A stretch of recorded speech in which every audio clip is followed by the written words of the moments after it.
보시겠습니다.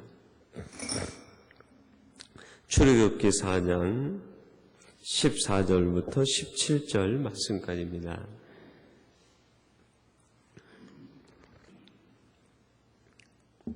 우리 찾으셔서 한 절씩 같이 교독하겠습니다. 출애굽기 4장 14절 말씀부터 17절 말씀까지입니다. 여호와께서 모세를 향하여 노를 바라시고 가라사대 레위 사람 내 형 아론이 있지 아니하뇨 그의 말 잘함을 내가 아노라. 그가 너를 만나러 나오나니 그가 너를 볼 때에 마음에 기뻐할 것이라.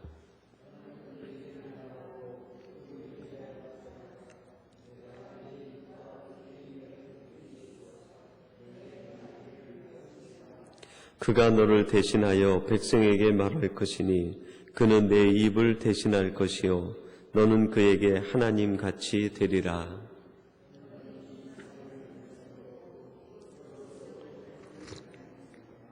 아멘.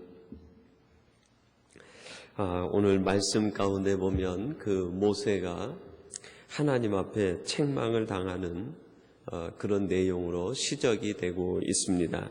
14장 상반절에 보니까요, 그렇게 말합니다. 여호와께서 모세를 향하여 노를 바라셨다. 하나님께서 모세를 향해서 책망하시고 노를 바라셨다 하는 말씀의 내용으로 시작이 됩니다. 모세가 끊임없이 하나님께서 주시는 그 소명에 대해서 하나님, 저는 약합니다. 저보다 다른 보낼 사람을 택하시는 것이 좋겠습니다. 저는 말도 할 줄 모르고 능력도 없습니다. 이러한 이야기를 계속하게 되자 하나님께서 모세에게 여러 가지 기적과 능력과 또 은혜를 체험하게 하십니다. 지팡이 이적과 또 문둥병이 생겼다가 사라지는 것, 그리고 이제 모세야 내가 가면 그 강이 하수 전체가 피로 변하는 기적도 나타나게 되리라. 내가 너를 늘 곁에서 지켜주겠다. 여러 가지 말씀으로 확신을 주었음에도 불구하고 모세는 계속 하나님의 말씀과 그 능력에 대하여 신뢰하지 못합니다. 그때 하나님께서 모세를 향해 책망하시게 되면서 여러 가지 말씀을 주십니다. 결국 오늘 본 말씀의 중심은 모세야 너는 나를 신뢰하라 하는 것이죠. 여러분, 우리는 어떻습니까? 매일매일 우리의 삶 속에서 하나님을 얼마나 신뢰하고 있는가? 하나님께서 우리를 향해서 모세에게 하셨던 것처럼 너는 왜 나를 신뢰하지 못하느냐? 왜 나를 전폭적으로 의지하지 못하느냐 하는 혹시 책망을 우리가 듣고 있지는 않는가? 하나님께서는 모세에게 너는 나를 신뢰하라 그랬는데 그럼 하나님이 도대체 무엇을 준비해 주셨기에 신뢰하라 그렇게 말씀하셨을까요? 오늘 이 말씀을 보면서 우리들이 이러한 내용들을 우리의 삶에서 경험하게 되면 하나님이 내게도 모세와 같이 함께 하시는구나 하는 증거로 여러분들이 받으시고 또 누리시면 좋을 것 같습니다. 첫 번째는 동력자를 준비해 두셨음을 믿으라 하는 것입니다.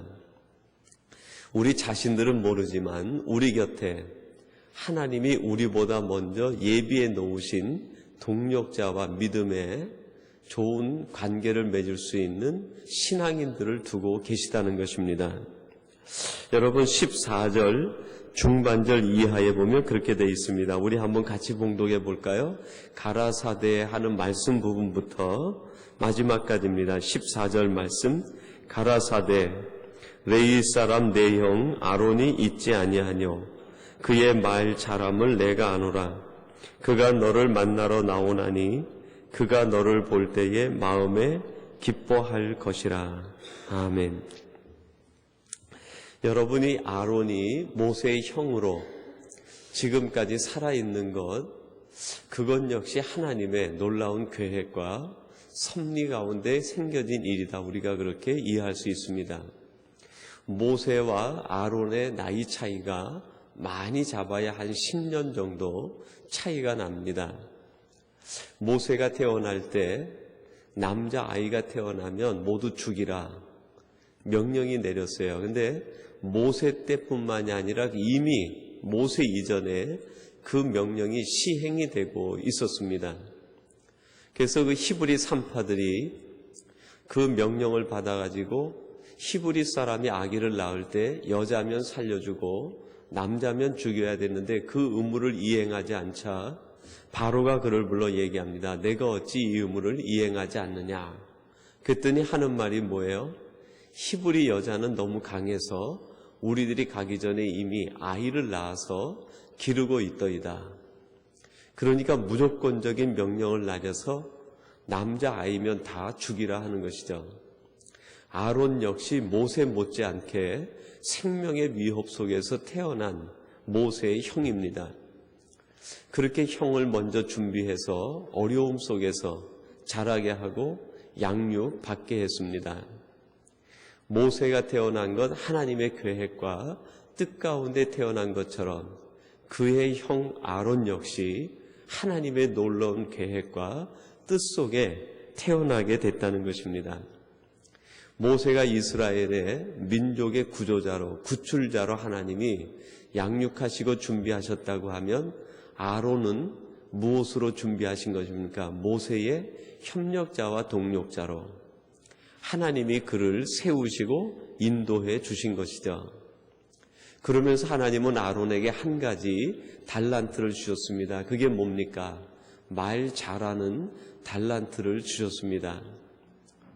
웅변적인 말을 하고 지혜로운 말을 하고 사람의 마음을 감동시킬 수 있는 말의 능력이 아론에게 있었습니다.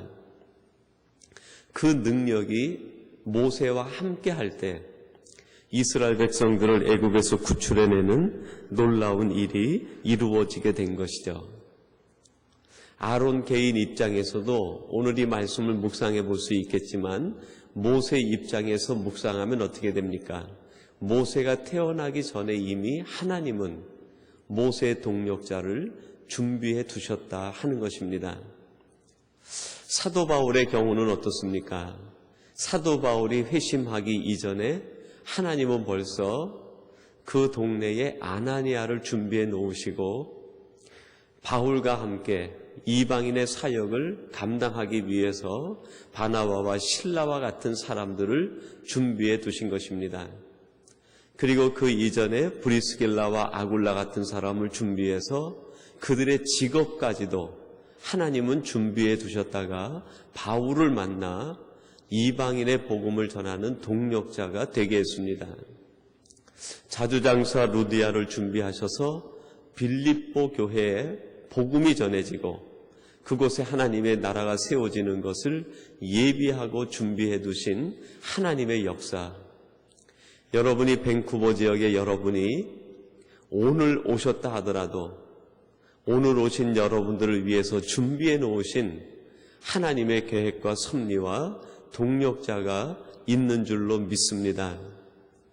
우리들이 아직 모세처럼 하나님 나는 안 됩니다라고 하나님의 뜻을 거부하고 하나님의 계획을 신뢰하지 못할 때에는 동력자가 눈에 띄지 않지만 하나님의 말씀과 계획을 신뢰하고 받아들일 때 하나님은 이미 예비해 놓으신 동력자들이 눈에 띄게 하시고 그 사람들을 발견하게 하시고 때로는 그 사람들이 먼저 여러분을 찾아와서 당신이 나의 기쁨이 되었다고 그렇게 고백하게 하실 줄로 믿습니다. 4절 마지막에 보니까 그렇게 말합니다. 그가 너를 볼 때의 마음에 기뻐할 것이라. 당신이 동력자를 만나서 기뻐하는 것이 아니라 오히려 아론이 모세를 만나게 될 때 모세로 인하여 너무나 기뻐하게 될 것이다 라고 얘기합니다. 그 말이 무엇입니까? 아론이 오랫동안 함께 일할 사람을 찾고 있다가 자기 동생 모세를 만나게 되자 하나님께서 보내주신 동력자인 것을 알고 아론이 오히려 더 기뻐하게 될 것이다. 지금도 그 누군가가 당신을 찾고 있다는 것입니다. 그 누군가가 우리 삼성교회를 찾고 있다는 것이고, 그 누군가가 이 지역에서, 이곳에서 하나님의 역할을 감당하고 있는 여러분들을 찾고 있다는 것입니다. 여러분들이 가만히 있는 중에도 하나님의 섭리는 여러분을 향해서 움직이고 있다는 것을 믿으시고, 하나님을 신뢰하시되 하나님께서 보내주시는 동력자들을 신뢰하셔서 나 혼자 하나님의 뜻을 이루는 것이 아니라 하나님께서 이미 예비하신 그 동력자를 전폭적으로 신뢰함으로 그 동력자와 함께 하나님의 뜻을 이루어 가시는 우리 복된 성도님들이 되시기를 주님의 이름으로 축원합니다. 그리고 두 번째는 우리가 믿어야 될 것 중에 하나가 하나님의 말씀만이 진리임을 우리는 믿고 신뢰해야 됩니다. 여러분 15절 말씀인데요. 15절을 우리 같이 한번 봉독해 보십시다. 15절입니다. 시작. 너는 그에게 말하고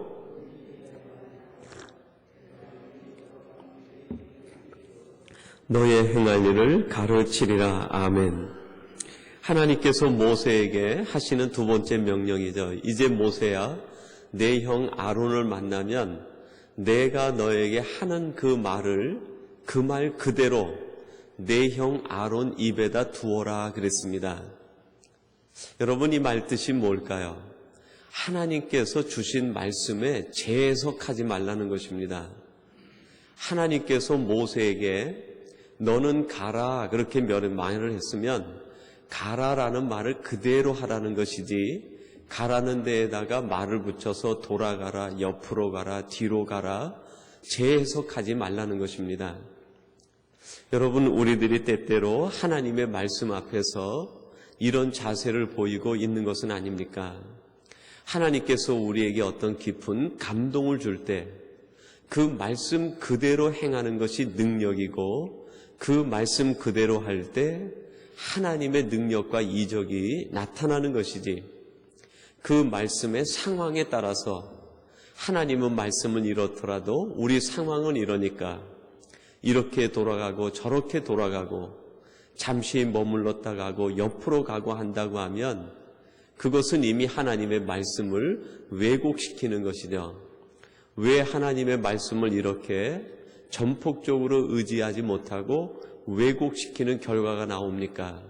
하나님의 말씀만이 진리라는 것을 신뢰하지 못하기 때문에, 하나님의 말씀을 그대로 받아들이고 믿지 못하기 때문에, 그것이 절대적 진리요 절대적 명령이라고 하면 어찌 감히 우리 인간의 마음으로 하나님의 말씀에 대해서 이렇게 저렇게 앞에 붙이고 뒤에 붙이고 우리의 생각으로 떼어내고 변화시키고 할 수 있겠습니까? 여러분, 이제 이 모세가 애굽에 내려가서 바로에게 말을 전합니다. 근데 그 말을 전하는 방식이 어떠합니까? 만군의 여호와 이스라엘의 하나님이 내게 주신 말씀이 이러하다 그러면서 그 말을 그대로 전합니다. 내 백성 이스라엘을 내려보내라. 광야 사흘길 들어가서 하나님 앞에 제단을 쌓고 예배 드려야 되겠다. 하나님의 말씀을 간단히 전해요. 그 말씀을 받아들은 바로가 그 말을 어떻게 해석합니까? 그러면 좋다. 내가 그렇게 말하니 너희 백성들은 데리고 가되 자녀들과 여자들은 남겨두고 너희 남정네들만 나가서 제사를 지내고 돌아오라. 그렇게 해석을 해요. 그 광야길이 얼마나 힘든데 그 광야길에 아기들을 끌고 가려고 하느냐. 아기들은 다 죽을지언지 죽을 것 같으니까 아이들은 남겨두고 너희 어른들만 가서 제사를 지내고 오라. 하나님의 말씀은 모두 가서 제사를 지내야 된다 하는 것인데, 바로는 그 말을 듣고 적당히 타협을 하고 적당히 그 말을 왜곡시킵니다. 그러지 말고 이렇게 하는 것이 더 현실적이 아니냐. 여러분, 그것은 현실적인 말은 될 수 있을지 모르겠습니다. 상황에 맞는 말은 될 수 있을지 모르겠습니다. 지혜 있는 듯 보입니다. 아주 설득력이 있어 보입니다. 그러나 그것은 하나님의 말씀은 아닙니다. 우리가 원하는 것은 인간의 지혜가 섞인 말, 상황에 따르는 이해가 되는 말, 합리적인 말, 설득적인 말이 필요한 것이 아니라 설득적이지 못해도 논리가 맞지 않아도 우리를 살리는 것은 하나님의 말씀이고 하나님의 입에서 나온 그 말씀이 우리를 살리고 우리를 새롭게 한다는 것입니다. 저는 목회를 하면서 많은 경험을 합니다. 하나님의 말씀을 적당히 왜곡시키는 경우를 너무나 많이 봅니다. 왜요? 하나님의 말씀이 부담이 되기 때문에. 하나님의 말씀대로 행하는 것은 자기 희생을 각오해야 되기 때문에, 하나님의 말씀 그대로 진리임을 믿는다는 것은 자기의 많은 것을 포기해야 되기 때문에 얼마나 많은 하나님의 말씀과의 타협들이 매일매일 생활 속에서 이루어지는지 모릅니다. 하나님의 말씀대로 산다는 것은 외로워지는 것입니다. 하나님의 말씀대로 산다는 것은 홀로 서는 것과 같습니다. 하나님의 말씀 진리대로 행한다는 것은 스스로 위험 속으로 뛰어드는 것과 같습니다. 세상과 구별되는 것을 의미합니다. 여러분, 거기에는 진정한 용기가 필요하고 이 용기가 있는 사람만이 하나님의 말씀 그대로 이적을 만들어낼 수 있고 하나님의 말씀이 진리임을 그 몸으로 선포할 수 있게 됩니다. 하나님의 말씀은 단순히 입술로 선포되는 것이 아니라 타협 없이 행하는 행동과 함께 나타나는 것임을 기억하시고, 이제 모세가 하나님의 말씀을 진리임을 믿고 그 말씀만을 아론에게 전해서 하나님의 말씀이 능력이 되어 이스라엘 백성들을 구출해내는 놀라운 기적이 일어난 것처럼 여러분들을 통해서도 하나님의 말씀이 절대 타협되지 않아 여러분이 하는 모든 삶과 말씀의 행동이 이 땅에서 기적을 만들어내고 제2의 출애굽을 이루어내는 우리 복된 성도들이 되시기를 주님의 이름으로 축원합니다. 세 번째로 하나님께서 하시는 말씀이 무엇입니까? 나의 능력을 믿으라 하는 것입니다. 여러분, 마지막 17절 말씀인데요, 우리 같이 한번 봉독합시다. 17절입니다. 너는 이 지팡이를 손에 잡고 이것으로 이적을 행할지니라. 아멘. 모세야, 이제 앞으로 내가 가는 그 길에 여러 가지 유혹이 있을 텐데 다른 것과 손잡지 말라. 그리고 오직 이 지팡이만 붙잡으라. 그런 의미예요. 더 깊이 조금 풀어서 얘기하면 어떻게 됩니까? 바로와 손잡지 말고 세상과 손잡지 말고 오직 내 손만 잡고 애굽에서 일을 하라 하는 것입니다. 하나님이 주신 지팡이만 붙잡고 이적을 행하라 하는 것이죠. 광야에선 하나님이 굉장히 커 보였습니다. 지팡이가 뱀이 되고 뱀 꼬리를 잡으니까 다시 지팡이가 되고 손을 품에 넣었다 꺼내보니까 문둥병이 생기고 다시 집어넣었다 빼니까요 문둥병이 치료되고, 모세가 이런 걸 경험한 적이 없어요. 얼마나 하나님의 능력이 커 보이는지 모르는 거예요. 여러분, 우리들이 교회에서 예배할 때 하나님의 은혜와 하나님의 말씀 찬송하고 기도하고 나면 하나님이 나의 전부입니다. 그 고백을 합니다. 그 고백하지 않는 예배에 성도님들이 어디 있습니까? 하나님보다 더 크신 분은 없다. 하나님은 나의 높으신 분이고 주님은 나의 전부이고 하나님은 나의 모든 것 됩니다. 다 고백을 해요. 그래서 하나님의 손을 꼭 붙잡습니다. 근데 교회 문 밖에 나가는 순간 누가 더 커 보입니까? 애굽이 더 커 보이고 세상이 더 커 보이고 세계에 있는 것이 더 좋아 보이고, 그래서 어떻게 해요? 예배 때 붙잡았던 하나님의 손을 슬그머니 놓고 어느새 우리가 누구의 손을 붙잡고 있습니까? 애굽의 손을 붙들고 애굽에서 생활하고 있는 거예요. 하나님께서 모세에게 말씀합니다. 모세야, 이제 애굽에 내려가면 자칫 잘못하면 내가 내 손을 놓쳐버리고 애굽의 손을 붙잡을지 모른다. 그러므로 너는 내 손을 대신하는 이 지팡이를 붙들고 오직 이 지팡이만 붙들고 너는 애굽에서 능력을 행하고 살아가라 하는 것입니다. 하나님의 능력만을 붙들라. 여러분 어떻습니까? 오늘 이 새벽 예배 마치고 나가면 여러분들에겐 또 하루에 23시간 정도 되는 우리 새벽 예배 시간을 빼는 세상 속의 시간이 기다리고 있습니다. 그 많은 시간, 여러분 세상을 붙잡는 것이 아니라 하나님의 손, 능력의 지팡이를 붙들고 살아가는 성도님들이 되시기를 바랍니다. 제가 어린 시절에요, 그 어른들이 큰 정자나무 밑에서 그 장기 뚜는 것을 학교 갔다 오면 종종 보게 됩니다. 여름날에 거기가 시원하니까요, 교회에 그 나이 드신 어르신들이 3, 4, 5 모이셔가지고 장이야 하면서 명이야 하면서 장기를 두세요. 근데 저희 동네 할아버지 중에 아주 고수가 있습니다. 근데 그 할아버지가 오면은 장기를 둘 때 상대방에게 장기를 두면서 그 장기 말을 똑같이 두지 않아요. 오늘은 뭐 떼고 장기 둘까? 그렇게 얘기합니다. 차도 떼놓고 포도 떼놓고 말도 떼놓고 절반 정도 빼놓고 상대방은 다 갖춰놓고 그리고 장기를 두는 거예요. 그래도 이 할아버지가 이기시는 거예요.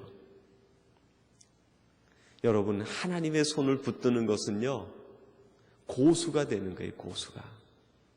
세상의 모든 것을 가지고 덤벼들어도 우리가 하나님의 손을 붙들면 하나님이 차, 포 다 떼놔도 졸 하나만 가져도 상대방 장기판을 뒤집어 엎고 이기는 거예요. 근데 내가 말을 다 갖고 놓고 들려고 하면 누가 이깁니까? 세상이 이기는 거죠. 우리 인생의 고수이시고 우리의 모든 것을 아시고 장기판의 길을 알듯이 우리 인생의 길을 아시는 하나님, 그 하나님의 능력을 붙들고 그 손을 붙들고 나가면 내게 차도 없고 포도 없고 말도 없고 상도 없고 다 없어지고 졸 몇 개만 살아있어도 거기에 하나님의 능력이 임하면 상대방이 맥을 못 추고 지는 거예요. 여러분이 놀라운 은혜, 하나님이 함께 하신 이 축복을 왜 신뢰하지 않습니까? 오늘 이 새벽 여러분 이런 기도했으면 좋겠어요. 하나님은 나는 장기판의 졸과 같습니다. 나는 힘도 없습니다. 내게는 차도 없고 상도 없고 뛰어넘는 포와 같은 능력도 없습니다. 그러나 하나님 나와 함께 하셔서 오직 하나님만 의지하니 하나님 나를 사용해 주시옵소서. 우리의 삶을 하나님 앞에 전폭적으로 맡기고 신뢰함으로 하나님께서 여러분을 통해 오늘도 기적을 베푸시고 세상을 이기게 하시고 여러분 앞에 있는 바로가 무너지고 홍해가 갈라지는 놀라운 축복의 하루가 되시기를 주님의 이름으로 축원합니다. 하나님 아버지 감사합니다. 오늘도 이 새벽을 깨우게 하셔서 연약하기 그지없는 저희들을 향해 내가 너와 함께 한다고 말씀하시니 감사합니다. 하나님 이제 더욱 하나님을 신뢰하고 바라보며 하나님만을 의지하겠습니다. 이미 우리를 위하여 상황을 만드시고 좋은 동력자를 예비해 두셔 우리를 찾고 있음을 알게 해주시니 감사합니다. 하나님 특별히 저희들이 하나님의 말씀이 진리임을 깨달아 하나님의 말씀을 세상 그 어떤 것과 타협하지 않도록 도와주시옵소서. 무엇보다도 우리는 약하지만 하나님 앞에 붙들릴 때 우리가 세상을 이길 수 있음을 알게 하사 하나님의 능력을 신뢰하게 도와주시옵소서. 이 능력 가지고 세상을 이기고 하나님의 영광을 드러내는 우리 삼성의 모든 가족, 이 새벽을 깨우는 모든 성도님들이 되게 하여 주시옵소서. 예수님의 이름으로 기도하옵나이다. 아멘. 하늘에 계신 우리 아버지여, 이름이 거룩히 여김을 받으시오며 나라의 마옵시며 뜻이 하늘에서 이룬 것 같이 땅에서도 이루어지이다. 오늘날 우리에게 일용할 양식을 주옵시고 우리가 우리에게 죄지은 자를 사하여 준 것 같이 우리 죄를 사하여 주옵시고 우리를 시험에 들게 하지 마옵시고 다만 악에서 구하옵소서. 대개 나라와 권세와 영광이 아버지께 영원히 있사옵나이다. 아멘. 아멘.